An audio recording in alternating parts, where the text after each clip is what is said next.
Գյուրջան Կասկադ 60 ամիս փուլային վճարում բազմաթիվ առավելություններ։ Երբևէ եկեղեցին նման բան տեսել էր իր հազարամյա պատմության մեջ։ Անգամ հաստատակությունների ժամանակ նման բան չի եղել։ Ես երկու օր առաջ Միքայել Սրբազանի մոտ էի եւ Միքայել Սրբազանը ինչ հիշեցրեց թուրքական երկու օկուպացիայի ժամանակ անգամ Թշնամին 7 վերք եկեղեցու պատմություններ պատմում, անգամ Թշնամին այդ ժամանակ միջամտություն չի կատարել եկեղեցու ժամերգության կամ պատարագի կամ որևէ արարողության հետ եկեղեցու զանգերը շարունակել են ղողանջեն, ընդամենը այդ ընթացքը դադարել է ավելի երկրաշարժի ժամանակ, երբ որ դեկտեմբերի 7-ին, գիտեք 88 թվականի եկեղեցին ավիրվել էր եւ առաջի գործը եղել է զանգը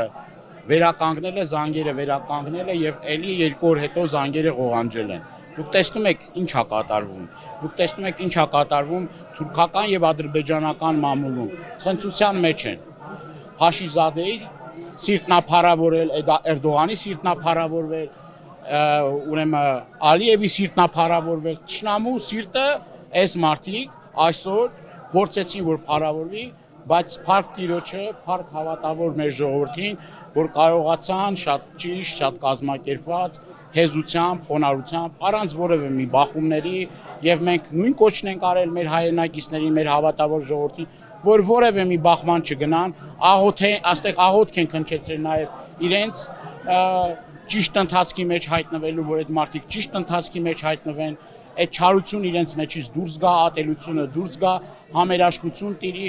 ի վերջո ճիշտ հավատավորը նաև աղոթում է սխալ ընթացքի մեջ գտնվող իր թեկուզ սխալ ընթացքի մեջ եղող իր հայրենակիցների եւ նաև եւ այս առումով շատ կարեւոր է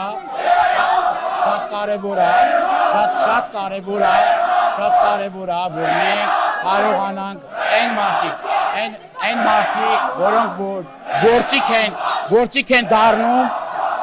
գործիք են դառնում Փաշինյանի ձեռքը ճիշտ ընթացքի մեջ հայտնվենք։ Մենք այսօր տեսանք, որ ավտոբուսներով, տարբեր մեքենաներով, վարչական լծակները օգտագործելով այդ մարդիկ բերել էին մարդկանց եւ այո, այդ ցածրիչներն էլ են մեր քույրերը, եղբայրները, ամեն դեպքում նաեւ իրենց համար ենք աղոթում, այս կնոջ համար ենք աղոթում, որ ինքը ճիշտ ընթացքի մեջ լինի եւ սա աննախադեպ մի երևույթ էր մեր իրականության մեջ, հայ ժողովրդի պատմության մեջ, նախադեպը չունեցող մի բան էր, բայց կրկնում եմ փառք Տիրոջը, փառք Բարձրալին, որ կարողացանք այս փորձությունը պատվով հաղթահարենք, աղոթենք, որ հետագա ընթացքը խաղաղ լինի եւ ի վերջո խաղաղության մեջ մենք կարողանանք ճիշտ լուծումները գտնենք եւ այն մարդիկ, որոնք պարակտում կմտցնեն հայ առաքելական Սուրբ եկեղեցու, հեզությամբ, խոնարհությամբ պետք է թողնեն իրենց ընթացքը